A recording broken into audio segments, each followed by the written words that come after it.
গণমাধ্যম ও সামাজিক যোগাযোগ মাধ্যমে শেখ হাসিনার বিদ্বেষমূলক বক্তব্য প্রচারে নিষেধাজ্ঞা দিয়েছেন আন্তর্জাতিক অপরাধ ট্রাইব্যুনাল। তারা নিষেধাজ্ঞার বিষয়ে মার্কিন পররাষ্ট্র দপ্তরের ব্রিফিংয়ে প্রশ্ন করা হয়েছে। স্থানীয় সময় মঙ্গলবার আয়োজিত ব্রিফিংয়ে এ বিষয়ে জানতে চাওয়া হয়। যদিও প্রশ্নকারী বিদ্বেষমূলক বক্তব্য প্রচারে নিষেধাজ্ঞার বিষয়টি উল্লেখ করেননি, তিনি শুধু বক্তব্য প্রচারের বিষয়টি উল্লেখ করেছেন। ব্রিফিংয়ে প্রশ্ন করা হয়, সাবেক প্রধানমন্ত্রী শেখ হাসিনার বক্তৃতার উপর বাংলাদেশের আন্তর্জাতিক অপরাধ ট্রাইব্যুনাল নিষেধাজ্ঞা দিয়েছে। বিষয়টি সাংবিধানিক অধিকার লঙ্ঘন এবং বাক স্বাধীনতা পরিপন্থী। এ বিষয়ে আপনার মন্তব্য কি?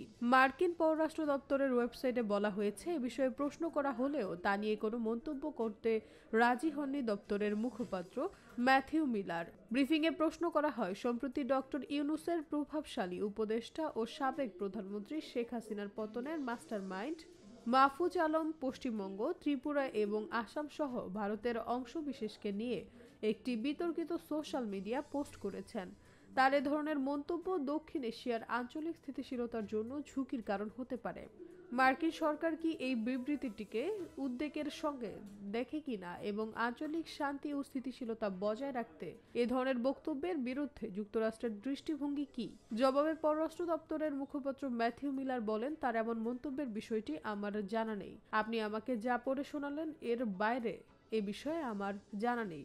সাধারণত নিয়মানুসারে আমি যে বিষয়টি দেখিনি তা নিয়ে আমি কোনো মন্তব্য করতে চাই না।